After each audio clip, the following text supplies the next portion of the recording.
Okay. Treat it like a live show. You'll be straight. I don't know why this feels. We got a big audience. There. Okay. You good? Right. Hey guys, welcome to the Memphis Mojo Awards. I am Devonna Taylor. This is Tim, and we're from Life Explicit, and we're gonna play some Memphis music for you guys.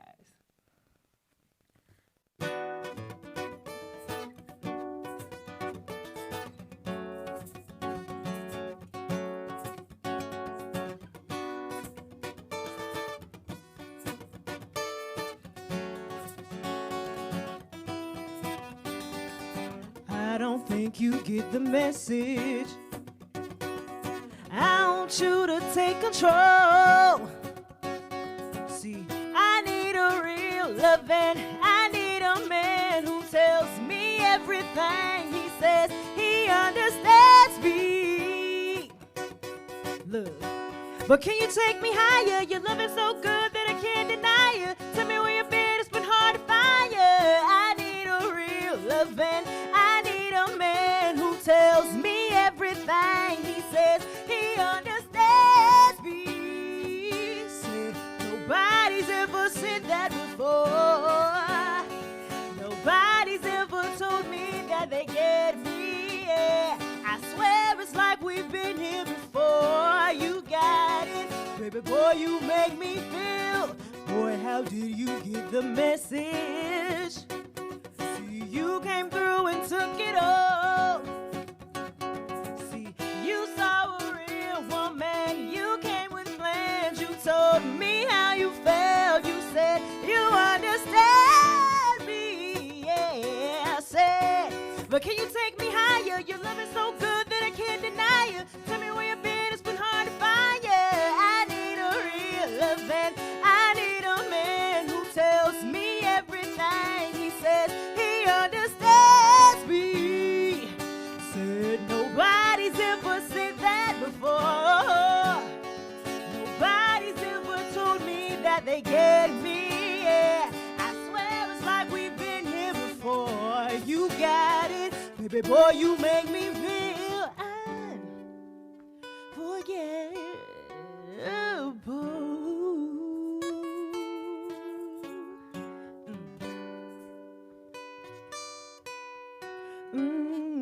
Out there, can y'all help me sing it? Nobody, nobody, nobody needs nobody, nobody, nobody, nobody needs nobody, nobody, nobody, yeah, nobody needs nobody, nobody, nobody, nobody. Hey, nobody's ever said that before. Nobody's ever told me that they get me. Yeah, I swear it's like we've been here before. You got it, boy, you make me feel unforget. Nobody's ever said that before. Nobody's ever told me that they get me. Yeah, I swear it's like we've been here before. You got it, baby boy, you make me feel.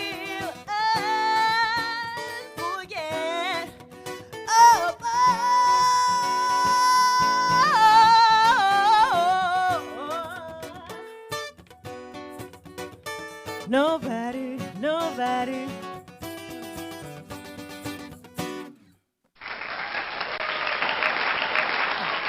So my greatest Midtown memory. I love Midtown. So number one, from when I was a kid, we used to have so many summers with my grandma and like my mom would gather like all my cousins and my brother and I, we would just go down to the zoo. And the greatest thing about the zoo was like you could, like I really like science and animals and stuff. So actually being able to see like what you see in like a book come alive and like being right in front of it. So walk in and see birds and all that good stuff. So that was a big thing for me as a kid. And as a grown up, I love brunch on the square on the weekends. So that's a thing too. All right. Enjoy the rest of the show, guys. Once again, my name is Devonna Taylor. This is Tim Francisco. We are a part of Life Explicit. You can definitely check us out. Follow us on Instagram at Life Explicit Band, like our page on Facebook at Life Explicit. You can definitely check out our brand new session from Jam in the Van on Spotify, on Apple Music, on all streaming platforms. You can always pay us. We love the love, the monetary financial love at DEEVEE, the singer. And we'll stay tuned for us. We'll be back.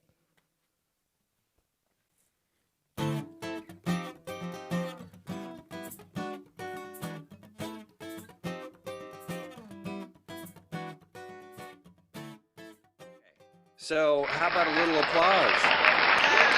Beautiful, sweet. So that was the one and only Devonna Taylor, Life Explicit. Beautiful. Thank you, Devonna. And stay tuned to the end of our happy hour today, because Devon and Life Explicit will be back at the close of our program. So real quick, Life Explicit's appearance here is brought to you by our sponsor, Cooper Young Community Association at cooperyoung.org. Cooperyoung.org, working to make Cooper Young a more desirable place to live, work, worship, and play. Thank you, Cooper Young, and thank you to Life Explicit. No doubt, no doubt. You know, it's always cool to hear and see our young people performing live. That is one thing we enjoy. How about that, Adrienne? Oh, yes, always, always. The live music, I'm so missing it right now. Oh, gosh, yes, much needed. No Come doubt. back. There you go, real soon. Right. Absolutely. So welcome to the Mojo of Midtown Awards Happy Hour. The Mojo Midtown Award event is the annual fundraiser of MidtownMemphis.org, which was formerly known as the Midtown Memphis Development Corporation. MidtownMemphis.org is a 501c3 nonprofit group with a mission to promote the economic development, cultural activities, recreational choices, and historical integrity of Midtown Memphis. We welcome donations to support our work at MidtownMemphis.org. So today we present one of our 2020 Mojo of Midtown Awards to LaVogue Salon, owned and operated by Adrienne Roddy, for 30 years of helping her clients look and feel their best, and for being a rock through Midtown's ups and downs, even now, which we'll talk about. So MidtownMemphis.org is proud to honor Adrienne for a generation of service for Midtown and all of Memphis. Adrienne, congratulations. Thank you very much. Adrienne, show us your Mojo Award. Let's see that, yeah. Right. How about that? Beautiful. It so represents LaVogue Salon, I tell you. Yes, it does. I love the artsy of it. This is too artsy, yes. It kind of feels like there's a little Tukey, the mural that you got on the wall. Am I feeling that inside of that? Oh, yes. Creativity. Yeah, man. She captured LaVogue Salon in that one. That is beautiful. Oh, yes. You know, I am so honored and glad that you are receiving your Mojo Award. We go way back. See, I like Adrienne Williams, right? Yes. Yes. You're taking out before you got married and became Mrs. Roddy, you know? Exactly. That's true. Back in the 80s, man, you were rocking my hair. That's when I had hair. Exactly. And I doing all the hair shows. No doubt. Exactly. On the move. I want to take folks back just to let people know, like, how long you've been in the business, how you got into the business, and what really, helped you make the decision to move to Midtown, because you were in Whitehaven. You used to live in Whitehaven. Exactly. You started your business in Whitehaven. So I just want to start out with the first question. What made you decide to move your business to Midtown? Well, first of all, I knew the type of building. I already had it in my mind. I knew the type of building that I wanted. And either it would have to have been in downtown Memphis or Midtown, because I wanted the storefront and I wanted my living quarters at my building. Yeah. So I knew downtown or Midtown had those type of properties going on. And matter of fact, I was already living in Midtown and my building was the building was right around the corner. So one day I said, I'm just going to go out and just look and see what type of buildings that they have available in the Midtown area. And I just came around. Matter of fact, I lived on McLean at that particular time, and I just drove around and came up to Madison. I saw this big for sale sign, and I was like, hmm. So I looked at the building, and then I said, oh, so I had already claimed it right then and there. So I said, so where's my parking gonna be? So I saw the little alley that was on the side, and I drove up the alley, and I saw the parking in the back. I said, oh.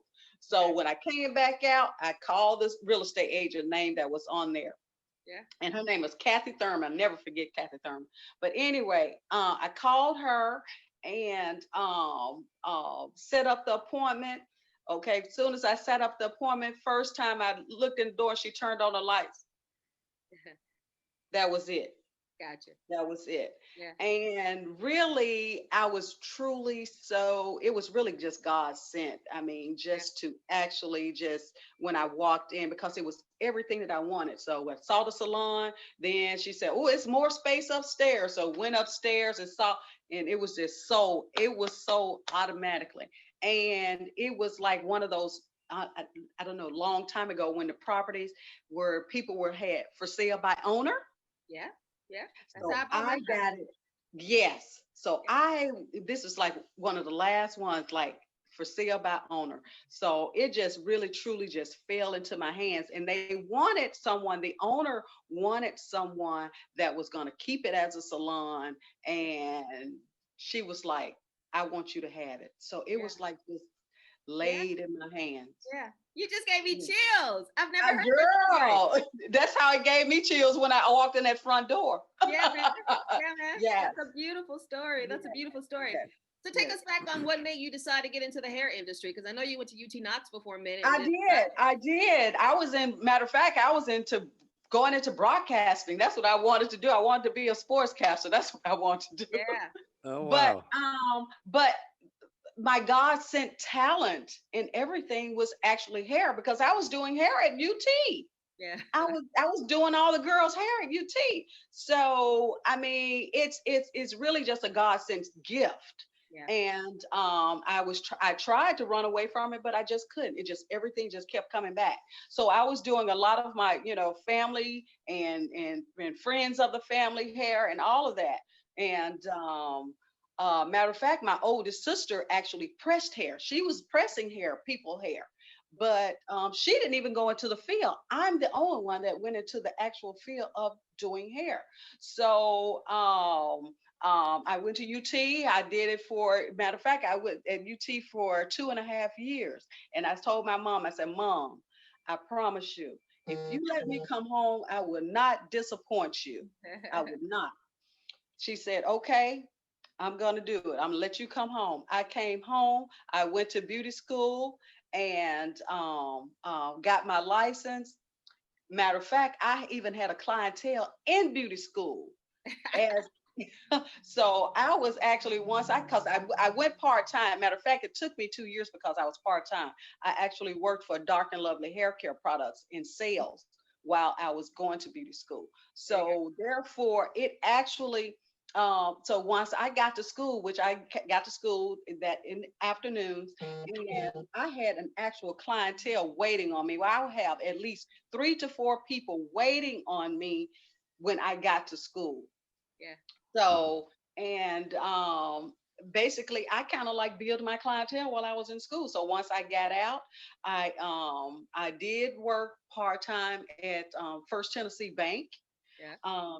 And I was doing all that as I was building my clientele and actually trying to graduate.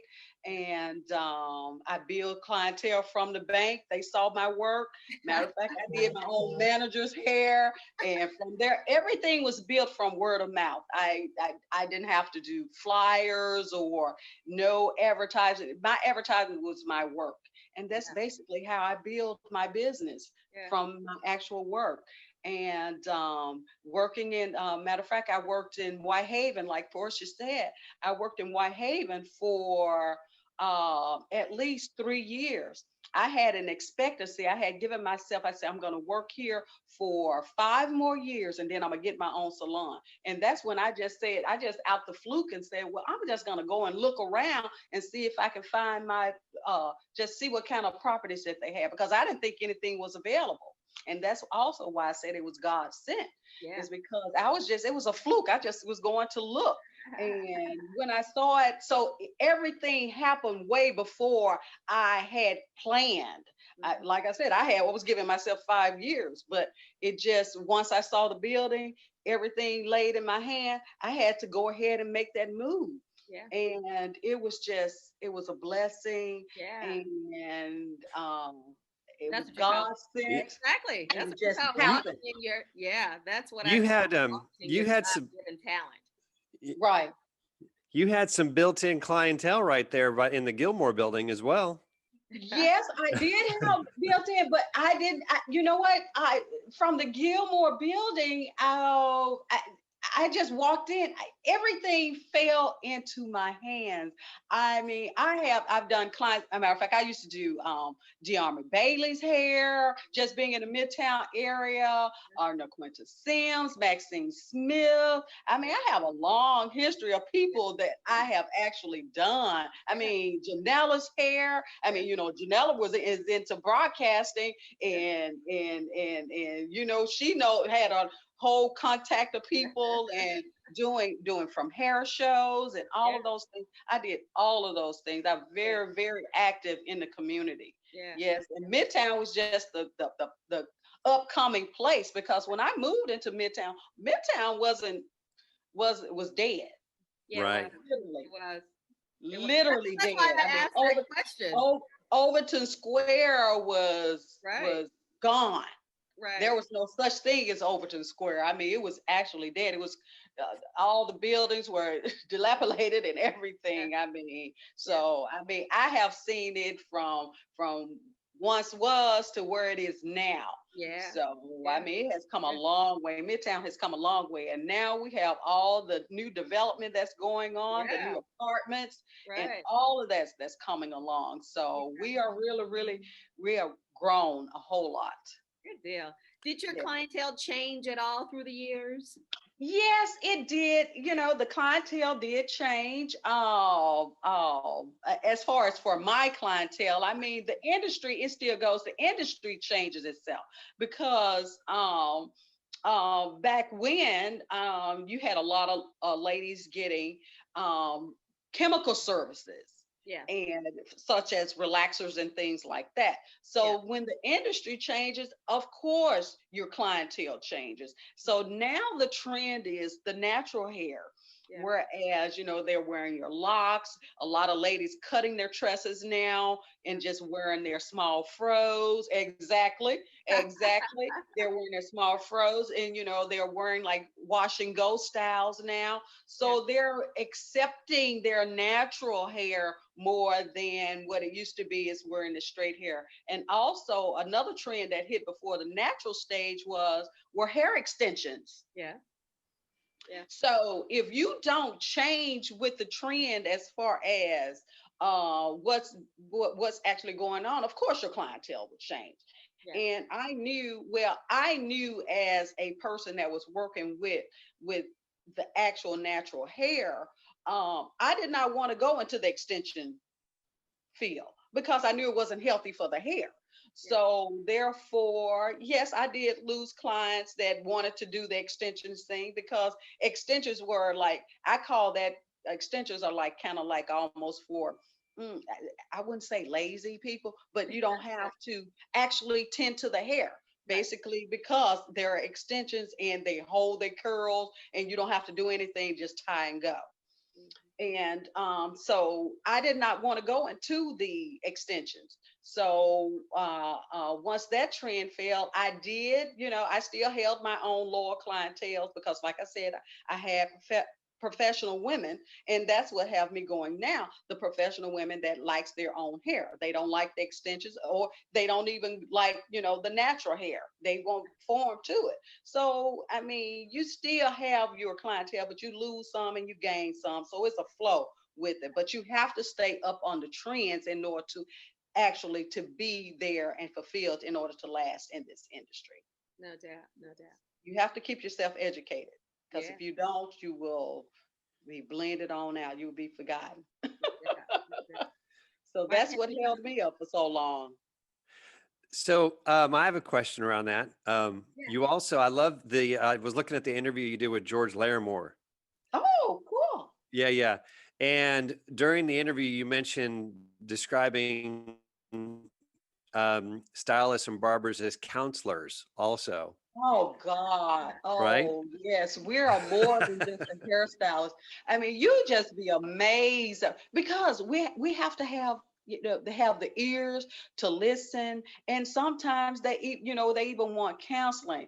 And when I say that we have to do all of that, Yeah. we have to do all of that. I mean, they bring in from their job, from their personal life, from their relationships, everything, from their kids. We have to do it all. And sometimes they want our opinion and sometimes they don't. They just want a listening ear. So we have to be there. Hairstylists, they are counselors. I tell you one thing, hairstylists know a lot about a lot of people that people don't know. I'm sure. Think So about we have to take all of that in.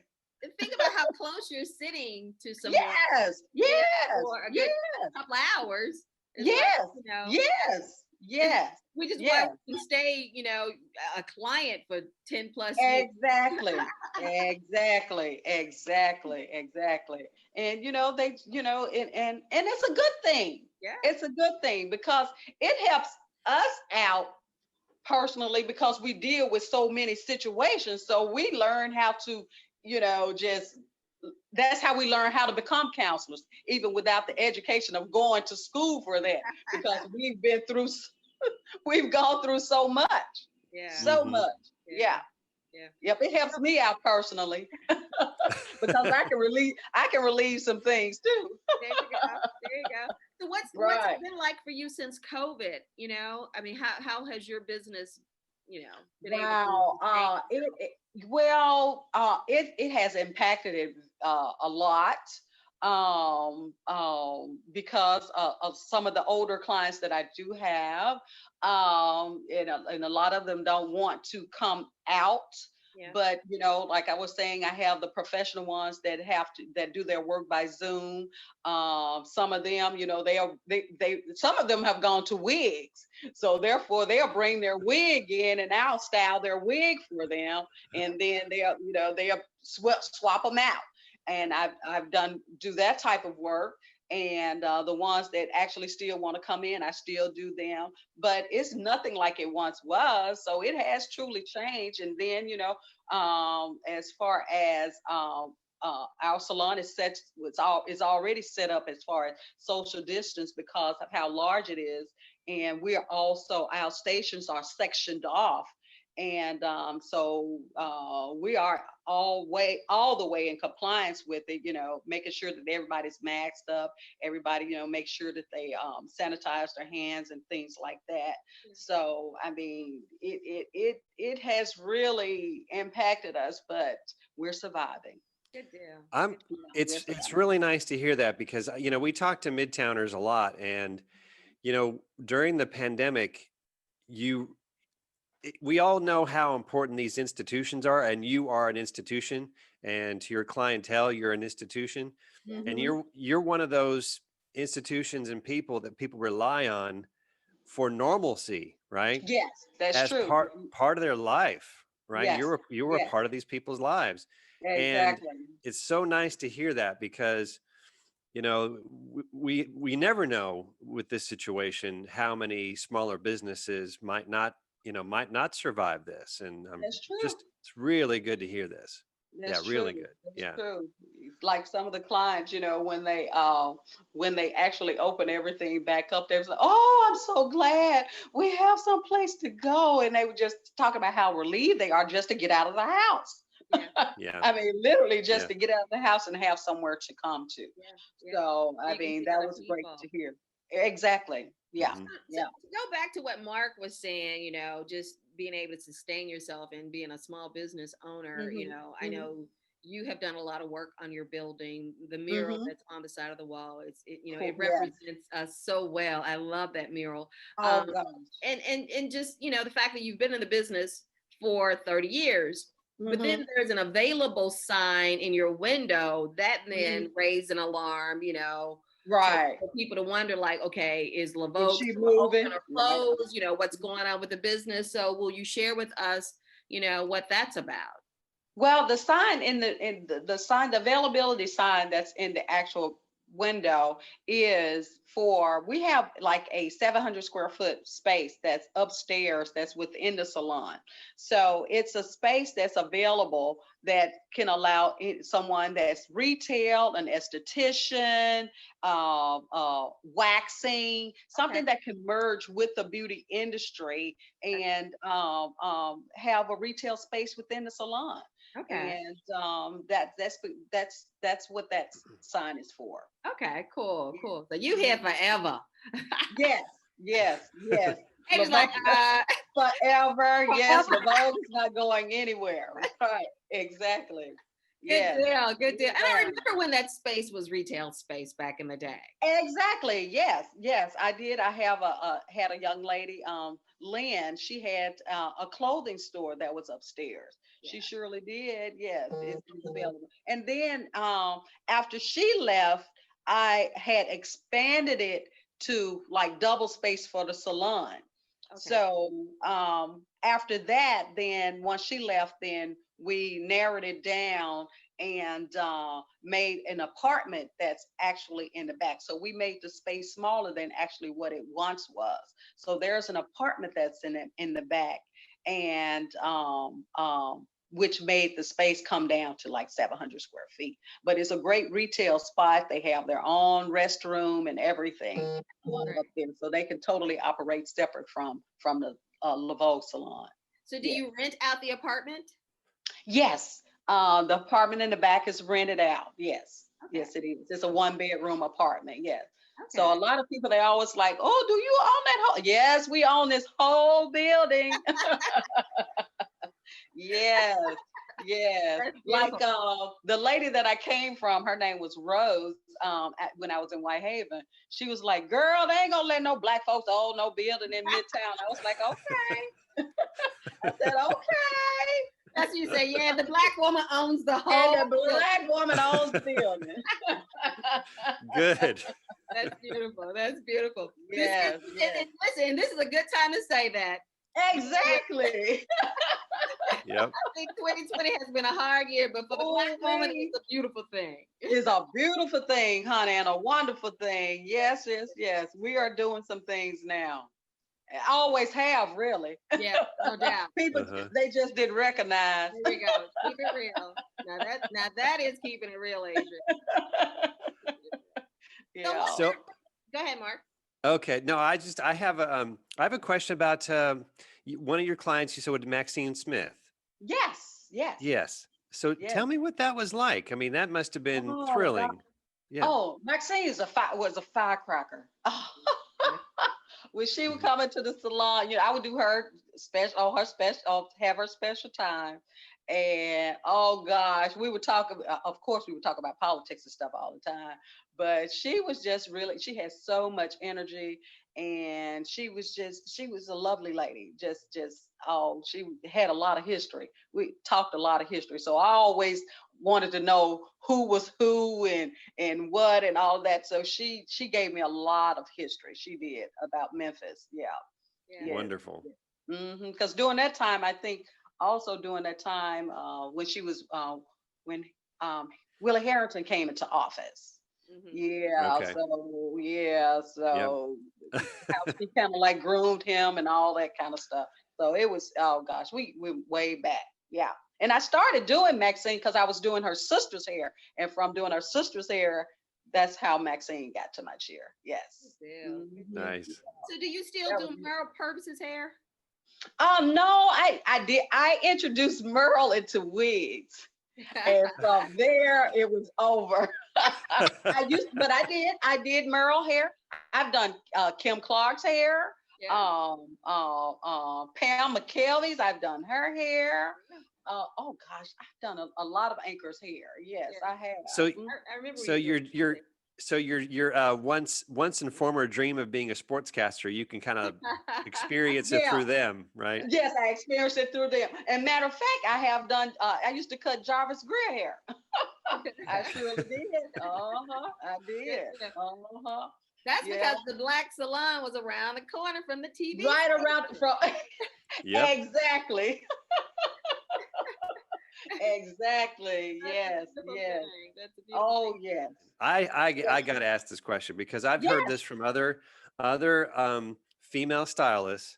That men are difficult when it comes to cutting. Oh gosh, yeah. Like I said earlier, I did De'Army Bailey. The men are they're not difficult, but they're very particular. They're very particular, and they want to come straight to your chair. They want to come straight to your chair. So they don't want to really, they don't want to make appointments. They just want to call and come straight to the chair. That's what they want to do. But I mean, they're very particular. They know what they want. And that's a good thing that they know actually what they want, because it helps you out as a stylist. But you just have to be that kind of creative person and open-minded person in order how to deal with them. But how mine changed from the men, my female clients just kind of like push my men on out of the way. They push them on out. So that's kind of like how I stopped kind of like just doing male clientele. But they're not difficult, they're just particular. Yeah. And I can so see Judge De'Army Bailey being very. Oh gosh, he was so always clean. Exactly. So you know how he was. Everything had to be on point. I mean, everything had to be on point. Yes, yes. Well, Adrienne, I know you have, a family. Your sons are grown. Yes. Hey, man. I mean, God. And here's something else I know about you. You are a true Memphian. You love Memphis. You're always out and about riding your bike. Yes. We can catch you line dancing. Yeah. Oh, yes. The Orange Mound dance. I mean, you are pretty active, and you're all about Memphis. So what's your take on Memphis these days? Oh, Memphis is growing. I love it. I love, again, like how this is what I really true love, how they merging all parts of Memphis together. And like for instance, how the downtown has come back and how it's growing. And then the Midtown part is growing. The center of the city is growing. That's what I call Memphis, the Midtown and the Crosstown area. That's like the center of the city. And then now you have like the outer parts, like for instance, the Orange Mound, how they're trying to build all of that back up and bring all of that apart. These are all historical parts of the city. And I just love how they're bringing them all together. Now, the only thing that I would love if they could ever do, if they could just pull that trolley through those areas all together, from the downtown to the Midtown on through like Orange Mound going on to the airport, that would be just the perfect part that they could truly just cruise through all of those areas and just make it all just come together and blend all together. That's the only thing that's missing. Yeah, man. Just that transportation. Nice. Just that transportation. Yeah. They bring them all together. Yeah. Yeah, that would be a cool but it's beautiful though. I do love the things that they're actually doing, and it's slowly, but it's happening, and it's gonna be beautiful once it's finished. Yes. Right. Yeah. Yes. Right. And even the Soulsville part, even that part, they all bringing all that together. Yeah. And I love how they're using art as an outlet as far as all the different murals and everything that they're doing now. That's just beautiful all over the city. I mean, people are making them as one of the things that they're actually doing. Just have a day where they just go out and just see all the murals in the city now. Yeah. That's Hint, Mark, that's an idea. Yeah. Yeah. Yep. Yes. Any encouraging words for young entrepreneurs who may be seeking, they may have a startup and looking for a location? Would you encourage them to then move their business to Midtown? I will encourage them to make sure that they have a plan. Location is totally important. And have a plan. You have your plan. If you don't have your plan, you're planning to fall. So the best thing is to have a plan and to believe in yourself and execute your dream. There you go. Adrienne Williams Roddy, my friend from the 80s. Yes. Partner. Yes.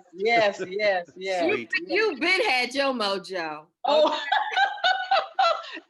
thank you. And I've been, look, I didn't know it was coming, but I love it. Awesome. Show us the Karen caps again. Show us your award again. Yes.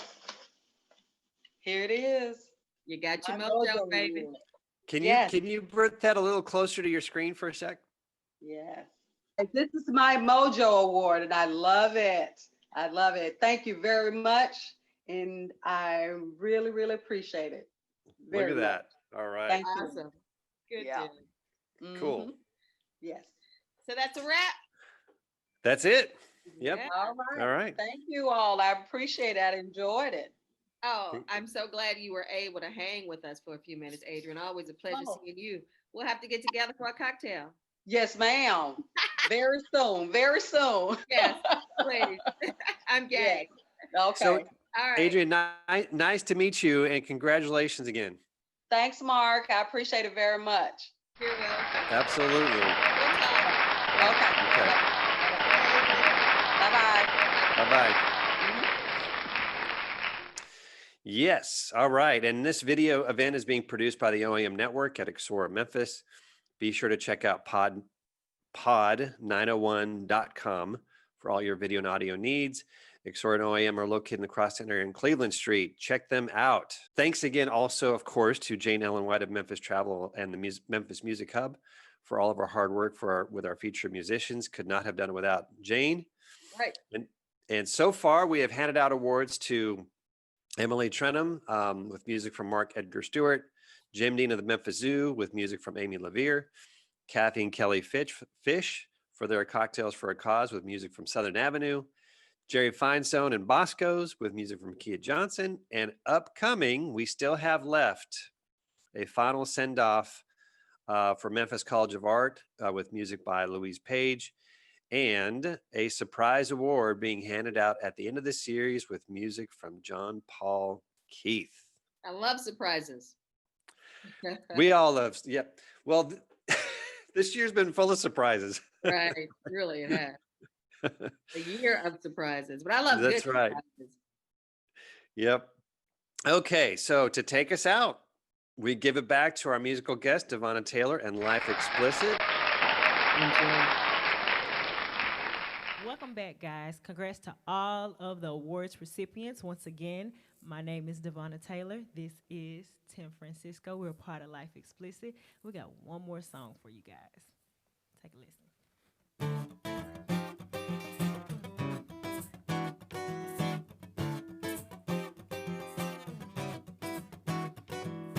I can't sleep, just stay up, tossing and turning, love.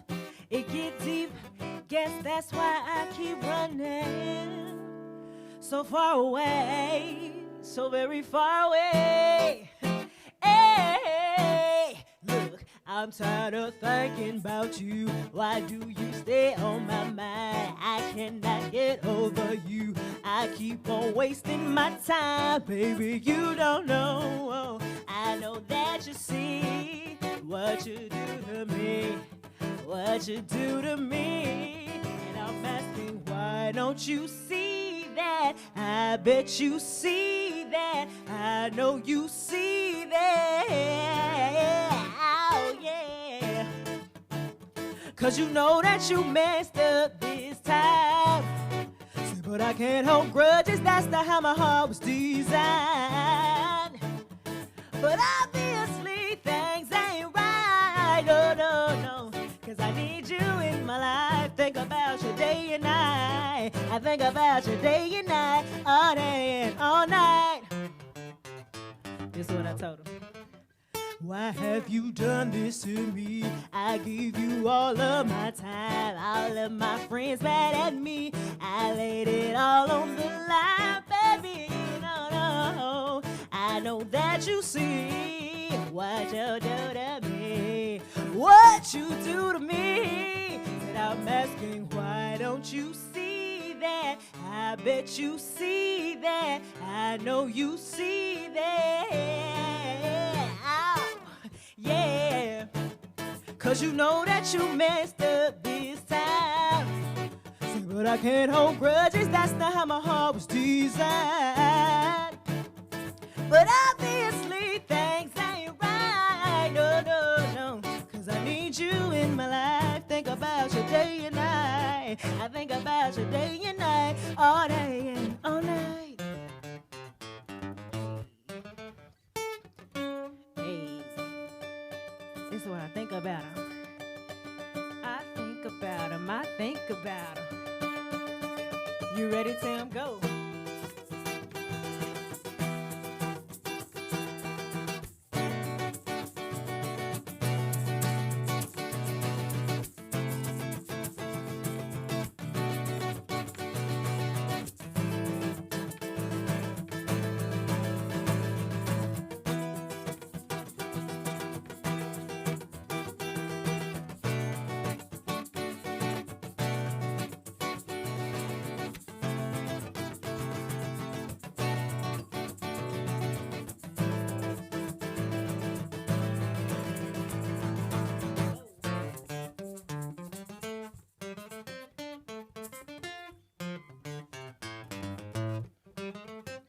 I don't want nothing from you. Why won't you leave me alone? I don't have nothing to say. Can you stop calling my phone, baby? You don't know.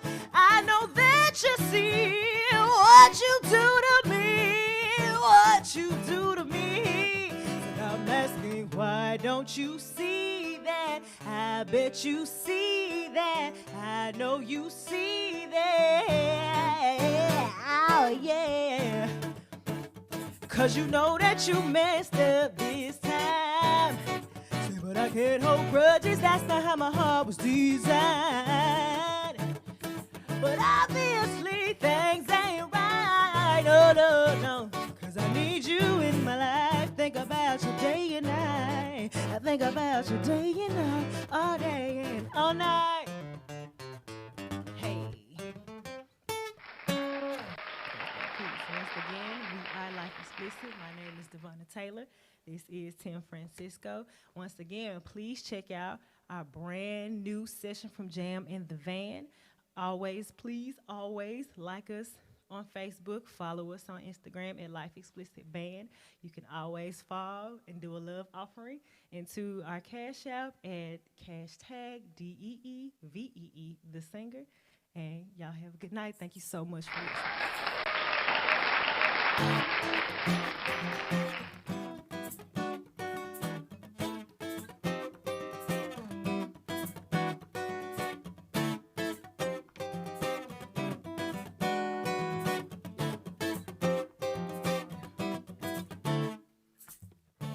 I'm gonna do that again. Oh, I was I was wait. like, no, I'm used